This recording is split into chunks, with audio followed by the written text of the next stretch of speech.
नमस्कार। आज हम ग्लोबल हेल्थ लिमिटेड मतलब जो मेदांता हॉस्पिटल चेन चलाते हैं उस कंपनी के स्टॉक पर थोड़ी गहराई से बात करेंगे।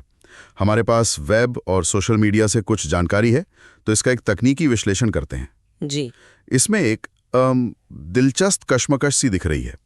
एक तरफ तो चार्ट्स पर काफ़ी मजबूत तेज़ी के संकेत हैं, जैसे एक बड़ा ब्रेकआउट हुआ हाल में, लेकिन दूसरी तरफ कंपनी का वैल्यूएशन देखें और हाल का जो मुनाफा है वो कुछ सवाल खड़े करते हैं। बिल्कुल।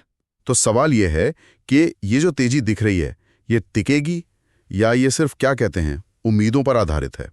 चलिए इसी गुत्थी को सुलझाने की कोशिश करते हैं। हाँ, बिल्कुल। और ये विरोधाभासी इसे दिलचस्प बनाता है ना।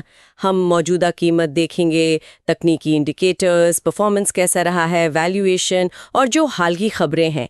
कोशिश यही रहेगी कि इन सब स्रोतों से जो सबसे ज़रूरी बातें हैं वो निकालकर एक संतुलित तस्वीर पेश करें, ताकि स्टॉक की स्थिति और आगे की संभावनाओं को थोड़ा बेहतर समझ सकें। अच्छा, तो शुरुआत करते हैं अभी की स्थिति से।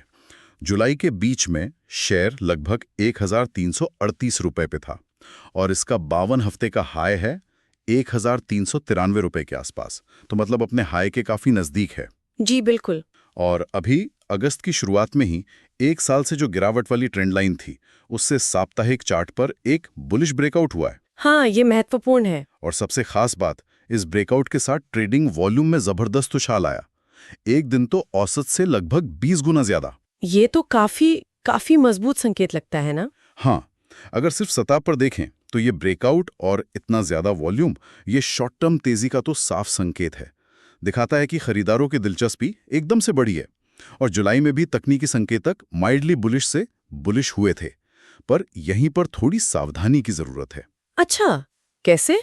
देखिए, रोज के खरीद बिक्री सिग्नल हाल ही में न्यूट्रल थे और उससे भी ज्यादा जरूरी बात यह है कि जो साप्ताहिक MACD इंडिकेटर है वो माइल्डली बेरिश है। साप्ताहिक मैकडी माइल्डली बेरिश। अच्छा, तो दर्शकों के लिए MACD तो मोमेंटम यानी गति को मापता है। तो क्या इसका मतलब ये हुआ कि ब्रेकआउट तो हुआ पर साप्ताहिक ट्रेंड की गति में कुछ सुस्ती या शायद उलटफेर का डर है? बिल्कुल सही पकड़ा आपने। MACD मोमेंटम में एक संभावित कमी या कह लीजिए थकावट का इशारा कर रहा है। मतलब ये जो तेजी दिख रही है, हो सकता है मध्यम अवधि में ये उतनी मजबूत ना रहे। तो सिर्फ ब्रेकआउट देखकर एकदम से उत्साहित हो जाना शायद थोड़ी जल्दबाजी होगी। हमें पूरी तस्वीर देखनी होगी। समझ गया। अच्छा, अगर प्रदर्शन की बात करें तो पिछले 5 दिनों में ठीक रहा है, 1.57% ऊपर, और साल की शुरुआत से भी अच्छा है, 13.11%। लेकिन पिछले एक साल का रिटर्न देखें तो वो 9.47% ही है, कुछ खास नहीं। हाँ, मिला जुला है। पर हाँ, लंबी अवधि में जैसे 3 से 5 साल में रिटर्न जबरदस्त है, करीब 190%। प्रभावशाली जरूर है, लेकिन वो तो बीती बात हो गई। आज का बड़ा सवाल ये है कि क्या ये जो इतना ऊंचा वैल्यूएशन है अभी, उस पर भविष्य में भी ऐसा रिटर्न मिल सकता है? यहीं पर वैल्यूएशन के आंकड़े देखना जरूरी हो जाता है। इसका प्राइस टू अर्निंग यानी PE रेशियो करीब 74 है। 74? हाँ, 74। अब सोचिए, इसी सेक्टर की दूसरी कंपनियों का औसत PE सिर्फ 22 के आसपास है। तो निवेशक मेदांता की हर 1 रुपए की कमाई के लिए 74 रुपए देने को तैयार है, जबकि बाकियों के लिए औसतन 22। उम्मीदें बहुत ज्यादा हैं। 74 का P, ये तो सेक्टर औसत से 3 गुने से भी ज्यादा हो गया।